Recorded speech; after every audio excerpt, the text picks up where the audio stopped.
poder aprender mucho más de la palabra del Señor. Este es el tiempo de la escuela dominical y vamos a ver ahora una tercera parte de un tema que se llama exhortaciones a una vida santa. Ya habíamos dado el 1 y el 2 en oportunidades en que tuvimos también que suplir al maestro de la clase en el libro de los Hechos, y esto nos va a poner ahora en nuestras Biblias en la carta a los Colosenses, en el capítulo 3, y hoy espero que alcancemos a ver los versos del 1 al 17. Colosenses 3, 1 al 17. Exhortaciones a una vida santa. Tercera parte. Versos del 1 al 2. Si pues habéis resucitado con Cristo, buscad las cosas de arriba, donde está Cristo sentado a la diestra de Dios. Poned la mira en las cosas de arriba, no en las de la tierra. Lo que quiere resaltar Pablo es lo siguiente. Del bautismo, el cristiano muere y resucita, en el bautismo espiritual, y en el bautismo de agua, al cerrarse las aguas sobre su cabeza, es como si se le enterrara. Y cuando sale del agua, es como si resucitara a una nueva vida. Ahora bien, si es así, el cristiano debe surgir del bautismo como una persona diferente. ¿Dónde está la diferencia? En el hecho de que a partir de ese momento, los pensamientos del cristiano se centran en las cosas de arriba. Deja de estar obsesionado con las cosas triviales y pasajeras de la tierra y está totalmente implicado en las realidades del cielo. Pero abre Pablo este verso, y en realidad el capítulo 3, con dos expresiones. Sí, pues. La conexión viene con el capítulo 2, verso 18 y verso 23, en el que él había condenado la mente carnal y el saciar de la carne. En contraste con esto, ahora dice, si fuiste una vez para siempre levantado con Cristo. ¿Por qué una vez para siempre? Porque de hecho no existen dos oportunidades de salvación. Cuando el Señor te toma a su cargo, cuando Él se manifiesta a tu vida diciéndote que eres salvo, no existe opción para que tú pierdas la salvación, para que tú dejes de ser lo que Él te ha llamado a ser. Pero tiene que haber sucedido. Si ha sucedido ese tipo de transformación, si de verdad has recibido a Cristo en tu corazón. El mismo apóstol Pablo a los romanos en el capítulo 6, verso 4 les decía: por tanto, mediante el bautismo fuimos sepultados con Él, ¿quién es Él? Jesús, en su muerte, a fin de que, así como Cristo resucitó por el poder del Padre, también nosotros llevemos una vida nueva.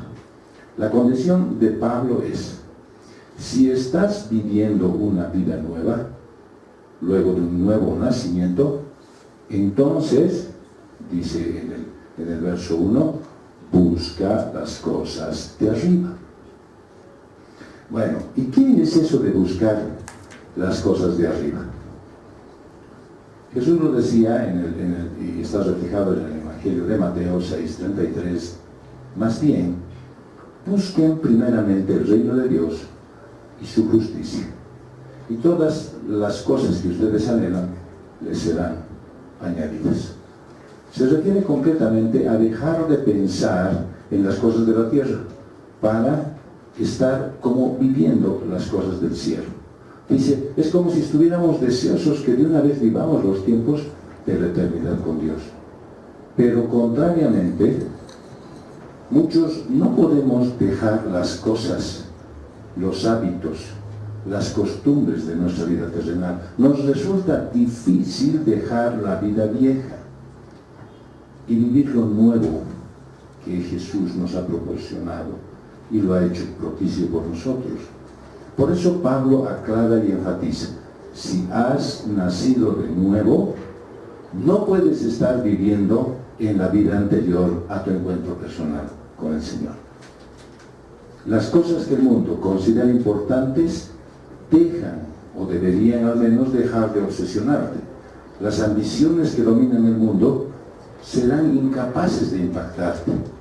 Seguirás usando las cosas del mundo, pero las usarás de una manera nueva. Por ejemplo, vas a valorar el dar por encima del obtener, el servir por encima del dominar, perdonar por encima del vengarte. La medida del cristiano será la de Dios, no la de los hombres. ¿Y cómo se puede cumplir eso? Simple, como lo dice Pablo, y como dice Jesús, poniendo la mira en las cosas de arriba, no en las cosas de la tierra. Hay un notorio contraste entre el anterior estado del creyente, vivo para el mundo y muerto para Dios, y su estado presente de muerto al mundo y vivo para Dios. Y también entre la morada terrenal del incrédulo y la morada celestial del creyente. Realmente nos damos cuenta que existe una gran desesperación en la gente por tener una casa donde vivir. Y cuánta angustia hay entre los que sienten que van a dejar este mundo y no quieren hacerlo. Nosotros ya estamos sentados allí, en Él, como si Él fuera nuestra cabeza. Es como si ya estuviéramos allá. No olvidemos que para Dios el tiempo no es igual que para nosotros. Y así como le dijo Eliseo en el segundo libro de los Reyes, capítulo 2, verso 2, le dijo Eliseo a Elías cuando estaba por ascender: vive Jehová y vive tu alma, que no te dejaré. Así nosotros tenemos que seguir a nuestro Salvador. Esa es la esencia de nuestra forma de pensar. Debemos dejar de lado nuestra vida pecaminosa para estar en armonía con nuestro Salvador y que nuestros pensamientos puedan seguir. Jesús les dijo a sus discípulos en Mateo 6:21: porque donde esté tu tesoro, allí también estará tu corazón. Y una pregunta que podría hacerles esta mañana: ¿realmente es en Jesús que se encuentra tu tesoro? Porque si es allí, allí también está tu corazón. El Evangelio de Cristo no es un conjunto de reglas, no es una serie de normas y reglamentos, sino que es la razón de tu vida, la que te proporciona motivos para que busques tu santidad. Fijas tus ojos en las cosas celestiales y tendrás más razones para agradecer a Dios y vivir una vida digna del Señor. Pon tu mente en las cosas de arriba, no en las de la tierra. Pablo les decía a los filipenses en el capítulo 3, versos 17 al 20: hermanos, sigan todos mi ejemplo. Fíjense en los que se comportan conforme al modelo que les hemos dado. Como les he dicho a menudo y ahora les repito hasta con lágrimas, muchos se comportan como enemigos de la cruz de Cristo. Su destino es la destrucción. Adoran al Dios de sus propios deseos y se enorgullecen de lo que es su vergüenza. Solo piensan en lo terrenal. En cambio nosotros somos ciudadanos del cielo, de donde anhelamos recibir al Salvador, el Señor Jesucristo. Cualquier cosa terrenal que se convierta en ídolo será como una cruz para los creyentes o una maldición para los incrédulos. El verso 3 y 4 dice: porque habéis muerto y vuestra vida está escondida en Cristo, en Dios. Cuando Cristo, vuestra vida, se manifieste, entonces vosotros seréis manifestados con Él en gloria. Estamos estudiando, no se olviden que estamos viendo la carta a los Colosenses, capítulo 3, ahora el verso 3 y el 4.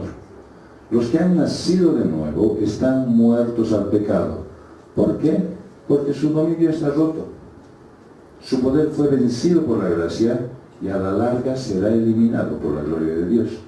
Entonces, estar muertos significa esto: que quienes tenemos el Espíritu Santo, ese que mortifica nuestro deseo de pecar, somos capaces de despreciar las cosas terrenales y desear solamente las celestiales. Cristo es alguien a quien no hemos visto, pero nuestro consuelo es que nuestra vida está a salvo en Él. Cristo vive en el creyente por su Espíritu, y el creyente vive para Él en todo lo que hace. La vida nuestra está escondida, dice Pablo, pues está escondida como si fuera una semilla dentro de la tierra, o como una carpeta que contiene un libro. Estamos dentro de eso, escondidos, porque de otra manera no podríamos gozar de su obra. En la segunda venida de Cristo habrá una reunión general de todos los redimidos, y aquellos cuya vida ahora está escondida en Cristo se manifestarán en Él, en su gloria. Y les dijo Pablo a los romanos en su carta, capítulo 6, versos 4 al 7, porque por el bautismo fuimos sepultados con Él en su muerte, para que así como Cristo resucitó de los muertos por la gloria del Padre, así también nosotros vivamos una vida nueva. Porque si nos hemos unido a Cristo en su muerte, así también nos uniremos a Él en su resurrección. Sabemos que nuestro antiguo yo fue crucificado juntamente con Él, para que el cuerpo de pecado sea destruido, a fin de que no sirvamos más al pecado. Porque el que ha muerto ha sido liberado del pecado. El aoristo griego da a entender, porque moristeis una vez y para siempre. No dice, tenéis que morir al mundo a fin de dejar de llegar a estar muertos en Cristo, sino que la muerte con Cristo se ha realizado una vez para siempre en la regeneración. Lo que se dice a los creyentes es, más bien, preocúpense de desarrollar su vida espiritual en la práctica. Y Agustín de Hipona decía, ninguno anhela la vida eterna, incorruptible e inmortal, si no está cansado de esta vida temporal, corruptible y mortal. Esperamos esta dicha. ¿No deberíamos poner nuestros afectos en aquel mundo y vivir por encima de este? ¿No deberíamos estar más preocupados en estar viviendo nuestra vida pensando en el mundo en el que vamos a estar y no estar tan concentrados en este mundo que estamos habitando temporalmente? Así como la gloria de Cristo está escondida para el mundo, así también la gloria de la vida íntima de los creyentes, procediendo de la comunión con Él, está escondida con Cristo en Dios. Pero, como dice el verso 4, cuando Cristo, la fuente de esta vida, se manifieste en gloria, entonces será manifestada la gloria escondida y corresponderá en apariencia con su original. Yo tengo la leve sensación que hay mucha gente que vive preocupada. ¿Será que los ángeles tienen alas como las aves? ¿Será que ellos caminan o se trasladan? ¿Vuelan? ¿Cómo seremos cuando estemos allí? ¿Así viejos como estamos ahora o seremos diferentes? ¿Cómo será el contacto de unos con otros? ¿Nosotros caminaremos? ¿Habrá ley de gravedad? Estamos preocupados de cosas que en cierto modo no deberían atraer nuestra atención. Y estamos dejando de vivir una vida digna del llamamiento del que hemos sido objeto. La comunión secreta del cristiano con Dios en este tiempo se manifiesta a veces sin que Él lo desee. Probablemente a veces nosotros no queremos, pero el Señor se manifiesta a través de nosotros, en nosotros y para nosotros, y eso nos lo hace saber Jesús cuando nos dice en Mateo 5:14, ustedes son la luz del mundo. Quiere decir que Al decirnos que nosotros somos la luz del mundo, quiere decir que somos visibles. Si uno pone una luz donde sea, más aún en la oscuridad, se mira, se nota, se ve. Una ciudad asentada sobre un monte no se puede esconder, dice Jesús.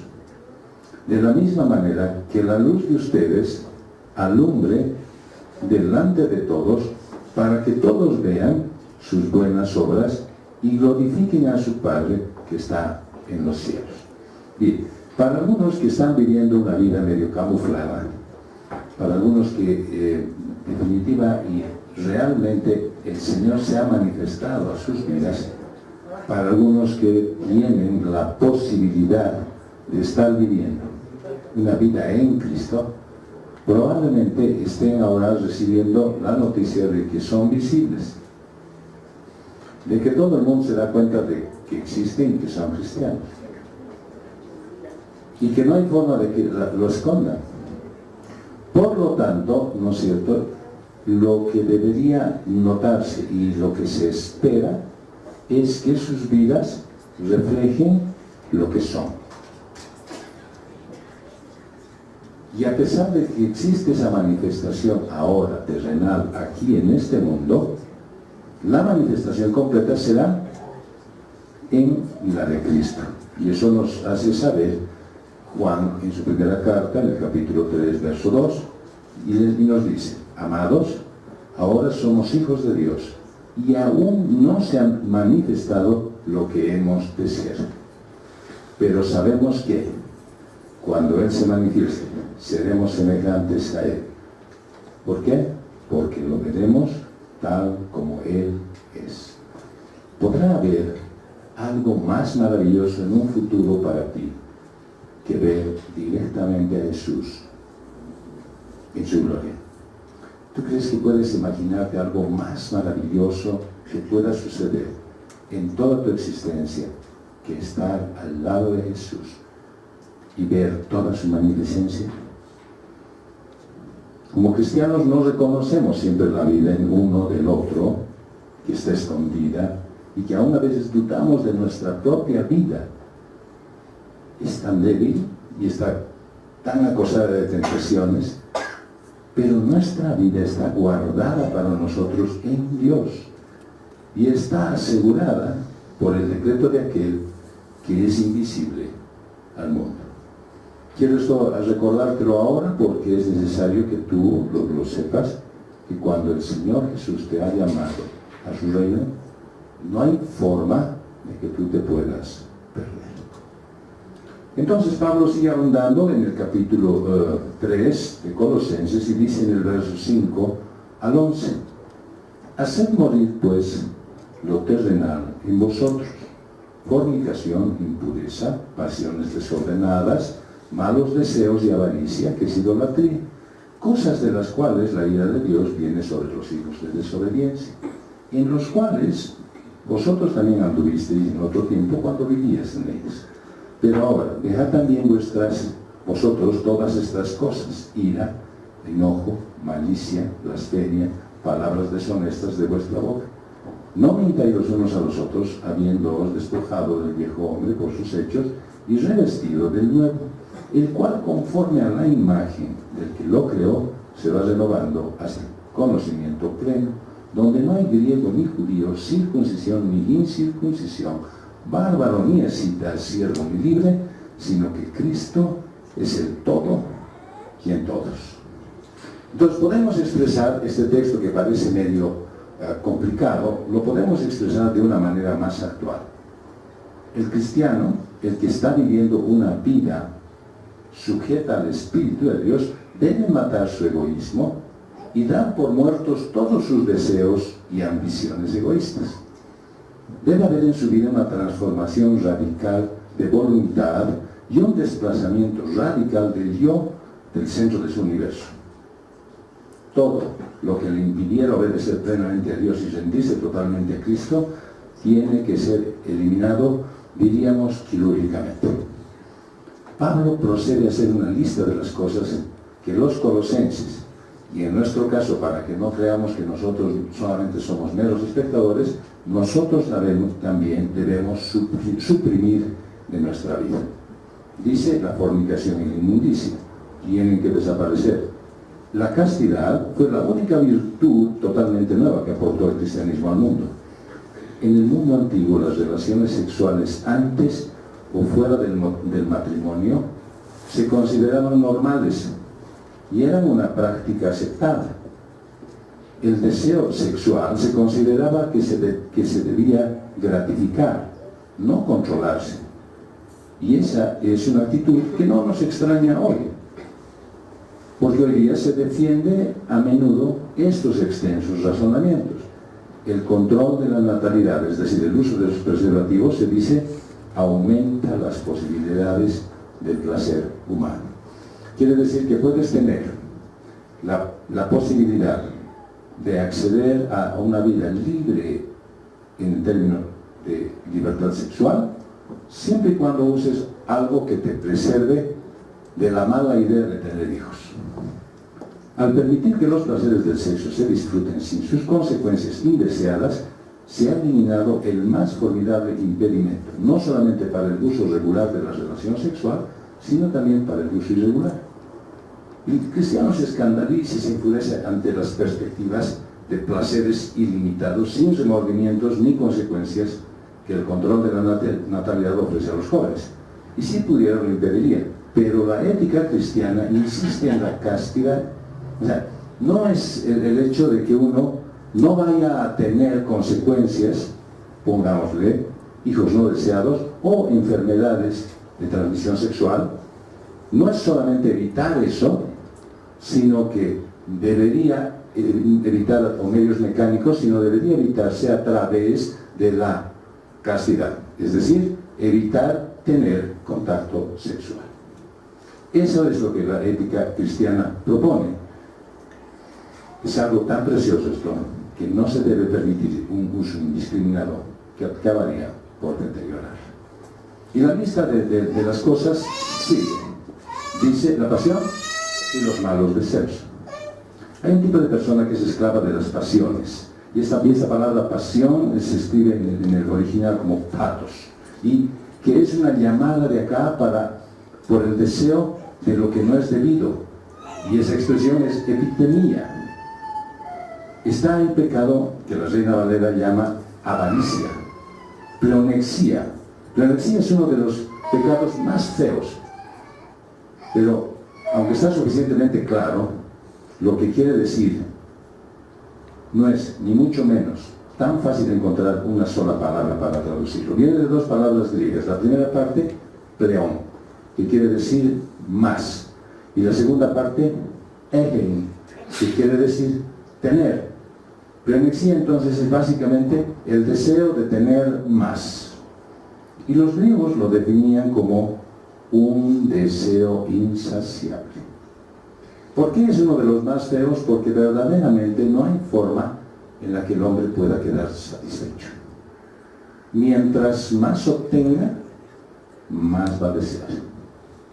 Mientras más alcance y logre, más retos va a tener para seguir ampliando. Decían los griegos que era como tratar de llenar de agua un recipiente que tiene un agujero en el fondo. Lo definían como el deseo pecaminoso de querer lo que pertenece a otro. Se ha descrito como egoísmo despiadado. Eso es algo que nosotros de repente, es un pecado que no se lo ve. Nadie puede decir, uy, cuánta envidia tiene este hermano, o sea, porque no se ve eso. Lo único que pasa es que cada uno lo sufre. Lamentablemente eso no se transmite para afuera, sino que cada uno lo va sufriendo. Y entonces cuando ves a alguien que de repente sale de la casa de al lado de la tuya, tu vecino, y con un auto nuevito y bien bueno, y dices, ¿y de cómo tiene este auto? Y ahora viene y de pronto cambia de dueño y dice, ahora, ¿quién les dio posibilidades a ellos para que cambien de casa? de cómo ahora esta gente accede a comprarse, digamos, no sé, una propiedad en un lugar en el que era difícil antes comprar por el precio. Eso es algo que te empieza a carcomer a ti y no le hace daño ni al que ha comprado, o sea, al que es sujeto de tu envidia, ni al contorno tuyo, solamente a ti. La idea básica es el deseo de lo que uno no tiene derecho a poseer. Es por tanto un pecado que tiene una gama muy amplia. Es el deseo del dinero que conduce al robo. Es el deseo de prestigio que lleva a la ambición desmedida. Es la ansia de poder que inspira una tiranía sádica. Y si es el deseo de poseer a una persona, induce al pecado sexual. Se describe como todo lo contrario al deseo de dar. Tal deseo, dice Pablo, es idolatría. Bueno, ¿cómo puede ser esto? La esencia de la idolatría es el deseo de obtener. Una persona se hace un ídolo y lo adora porque desea que le proporcione algo. Insistentemente hablamos nosotros en los domingos, en las prédicas, que cuando alguien fija demasiada atención en su trabajo, cuando pone todo su esfuerzo en ello, debe cuidar que de repente no lo esté idolatrando, no haya hecho un Dios de su trabajo. Y la gente que se aboca tanto a su familia, que se olvida de Dios, es probable que esté cambiando a Dios por su familia. Y ustedes dirán, ¿pero acaso no es bueno? En ese extremo no. Porque lastimosamente, y eso está comprobado por la experiencia común de todos, los hijos se pueden ir. Se terminan casando y se van. Y también la persona que vive a nuestro lado, o sea el esposo, la esposa, el cónyuge, puede también irse por diferentes razones. Por lo tanto, si yo idolatro algo que voy a perder, ya estoy empezando mal. La esencia de la idolatría es, de hecho, el deseo de tener más. O para llegar a ello, por otro camino, la persona cuya vida está dominada por el deseo de obtener cosas, ha puesto las cosas en lugar que solo le corresponden a Dios. Y eso es idolatría. La idolatría es un intento de utilizar a Dios para satisfacer los deseos de uno, en lugar de entregarse uno al servicio de Dios. Y lógicamente lo que dice la palabra de Dios es que la ira de Él va a caer sobre estas cosas. La ira de Dios es la regla que dice, una persona segará, cosechará lo que ha sembrado. Y nadie puede evadir las consecuencias de su pecado. Eso creo que es tan común y es tan claro verlo en nuestra vida cotidiana que sabemos que las cosas que hagamos siempre tienen consecuencias. Y las cosas que estamos sembrando, las cosas buenas en nuestros hijos las veremos bien. Pero las cosas que estamos sembrando para mal, seguramente no las vamos a cosechar de esa misma manera. Nuestro deseo debe ser mortificar nuestros miembros que se inclinan a las cosas de este mundo. Mortificarlos, matarlos, suprimirlos, como si fueran, no sé, malezas o gusanos que se desparraman y destruyen todo a su alrededor. Debemos oponernos continuamente a todas las obras corruptas sin hacer provisión para los placeres carnales. Debemos evitar las ocasiones de pecado. La concupiscencia de la carne, ese deseo irrefrenable de seguir los placeres y el amor al mundo. La codicia, que es idolatría, y el amor del bien actual y de los placeres externos. Pablo dice en el verso 8 que hay ciertas cosas de las que los colosenses, y como digo, nosotros debemos despojarnos. La palabra que usa quiere decir como quitarse la ropa. Aquí tenemos un cuadro de la vida de los cristianos originales. Cuando uno se bautizaba, se quitaba la ropa antigua para bajar al agua, y cuando salía se ponía una túnica blanca nueva. Se despojaba de toda clase de vida antigua y asumía una nueva. En este pasaje Pablo habla de las dos cosas que el cristiano debe quitarse. Y en el versículo 12 continúa hablando de las cosas que el cristiano debe ponerse. Vamos a mirarlas una por una. El cristiano debe despojarse de la rabia y el mal genio. Los dos son palabras que en el original son orgie y timos. Y la diferencia entre ambas es la siguiente. Timos es una explosión de rabia repentina que se produce de pronto y desaparece de pronto. Los griegos la comparaban con un fuego de pasión. Y orgie es la ira que es de larga duración, que se niega a ser pacificada y abrigada y abriga el disgusto para mantenerlo bien calientito. Para el cristiano, tanto el estallido de rabia como la ira duradera son pecados. Date cuenta que si tú pusieras mucho empeño en tu vida y trataras de dominar estas dos manifestaciones de tu carácter, tendrías una gran cantidad de problemas reducidos. Si no te enojaras rápido, aunque se te pasara pronto, porque hay muchos que dicen, sí, yo soy fosforito, ¿no? Me enojo pronto y de pronto me apago también. Y hay otros que son de mecha larga y se quedan con la ira, con la rabia contenida durante mucho tiempo. Sea como sea, ambas tienes que evitarlas, porque te hace mal. Más tarde hablaremos seguramente de lo que produce el daño físico y el daño espiritual. Luego Pablo dice que está la malicia. La palabra que se traduce es caquía, y es difícil de traducir porque quiere decir crueldad mental de la que brotan los vicios concretos. O sea, es una maldad inclusiva.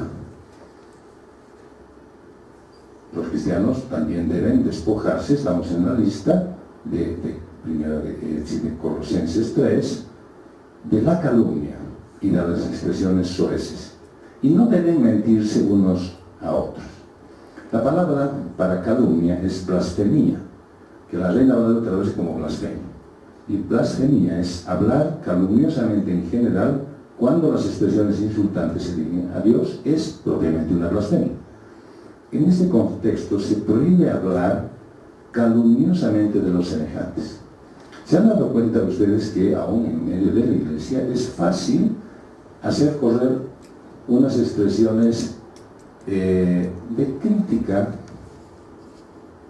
de mala calificación de las personas? Es bien fácil y todo el mundo lo asume como una verdad. Suele suceder en las reuniones de los ministerios que se realizan cada semana, ¿no es cierto? Que dicen, ¿y va a venir José? No, José no, ¿qué va a venir si es un hombre que nunca viene? Y digo, sí, y nadie pregunta si de repente está enfermo. Y nadie pregunta si de repente ha muerto. Nadie se preocupa por buscar la verdad. Más fácil es calumniar, es hablar mal de las personas. Y eso no debería suceder, dice. En este contexto se prohíbe hablar mal, calumniosamente de los semejantes. La palabra traducida por expresiones soeces es aislología. Puede querer decir un lenguaje obsceno. Y estas tres últimas cosas prohibidas están relacionadas con el habla. Y si nos ponemos en forma de mandamiento positivo en vez de prohibiciones negativas, encontraríamos 3 leyes sobre el habla cristiano. Y creo que tú las podrías aplicar fácilmente en tu vida y podría ser un desafío para esta semana. Dice que el habla cristiana debe ser amable. Toda manera de hablar que sea calumniosa y maliciosa es pecado. Y sigue en pie el antiguo consejo de antes de repetir nada sobre cualquier persona, nos debemos hacer 3 preguntas. ¿Es verdad? ¿Es necesario? ¿Es amable? El Nuevo Testamento condena incesantemente la lengua crítica con veneno de verdad. Por lo tanto, digo que uno de los primeros desafíos debería ser que nuestra forma de hablar sea siempre amable. La segunda es que el habla cristiana debería ser pura. Puede ser, digamos, que en el pasado no se usara tanto el lenguaje soez como en el nuestro. ¿Se han dado cuenta ustedes cómo la gente tiene tanta facilidad para utilizar palabras hirientes e insultar a los demás? Si tienen dudas de que eso sea efectivo, les animo a que vayan al estadio. No voy a decir a qué curva. Vayan a alguna de las curvas del estadio y siéntense en medio de la tribuna. Y van a ver la cantidad de expresiones que se utilizan contra su propio equipo, el árbitro y los del equipo contrario. Y después, cuando alguien se da la vuelta para criticarle, contra el que está reclamando. Lo trágico es que muchos se han acostumbrado, de tal manera que ya ni se dan cuenta cuando lo están usando. El cristiano no debe olvidar nunca que tendrá que dar cuenta de cada palabra ociosa. Así es que en el momento de repente del enojo, alguien es capaz de dar un término soez a la persona con la cual está discutiendo, de eso va a dar cuenta. Y creo que es necesario cuidar eso, no solamente por el hecho de que va a dar cuenta, sino por el hecho de que la palabra hiriente, dicha en un momento, es difícil retirarla. Por eso el lenguaje de la persona debería ser puro. Y el habla cristiana debe ser también veraz. Se dicen más falsedades inconsistentemente que deliberadamente. Se debe corregir a un muchacho cuando se desvía lo más mínimo de la verdad, porque es fácil tergiversar la verdad. Se puede lograr con un cambio en el tono de voz o una mirada elocuente. Y hay silencios que pueden ser tan falsos y engañosos como muchas palabras. Por lo tanto, es necesario que el habla cristiana sea siempre amable, pura y veraz. ¿Para qué? ¿Para quién? Para con todos y cuando, en cualquier circunstancia. Para todo esto es necesario mortificar los pecados, porque si no nos matamos, ellos nos van a matar a nosotros.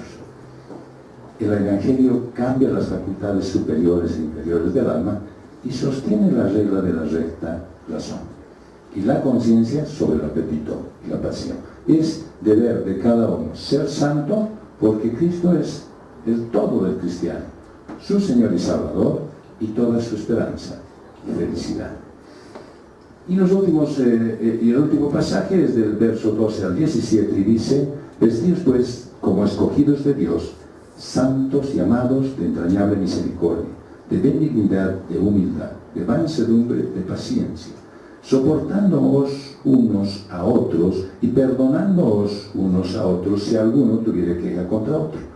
De la manera que Cristo les perdonó, así también hagan ustedes. Y sobre todas estas cosas, revístanse de amor, que es el vínculo perfecto, y la paz de Dios gobierna en vuestros corazones, a la que asimismo fueron llamados en un solo cuerpo. Sean agradecidos. La palabra de Cristo mora en abundancia en ustedes, enseñando y exhortando unos a otros en toda sabiduría, cantando con gracia en vuestros corazones al Señor con salmos e himnos y cánticos espirituales. Y todo lo que hagan, sea de palabra o de hecho, háganlo todo en el nombre del Señor Jesús, dando gracias a Dios, el Padre, por medio de Él. No solo no debemos dañar a nadie, sino que debemos hacer todo el bien que podamos a todos. Los que son escogidos de Dios, dice, santos y amados, deben ser humildes y compasivos con todos. Los colosenses son algunos de los escogidos.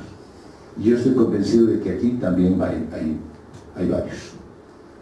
La segunda carta a los tesalonicenses en el capítulo 2 menciona: pero nosotros siempre debemos dar gracias a Dios por ustedes, hermanos, amados por el Señor, de que desde el principio Dios los haya escogido para salvación, mediante la santificación por el Espíritu y la fe en la verdad.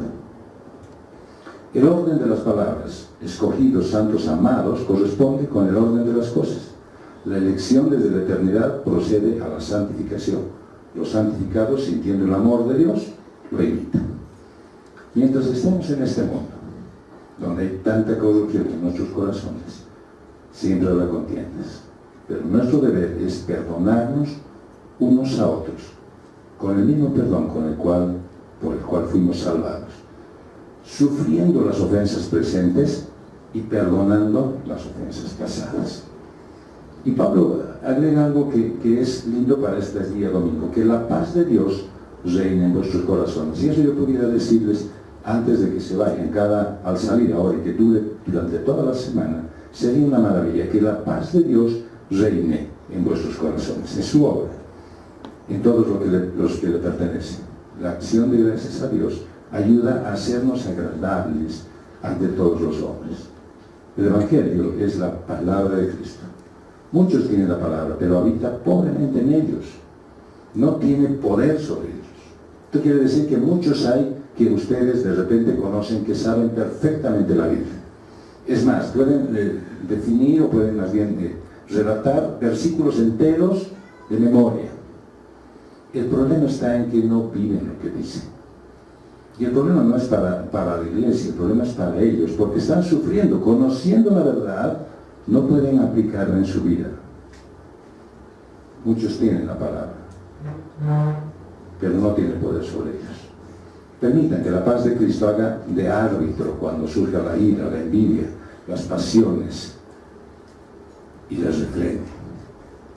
No permitan que aquellas pasiones anuncien el premio de tal manera que sean gobernados por ellas, sino que sea la paz de Cristo quien decida en todo en sus corazones.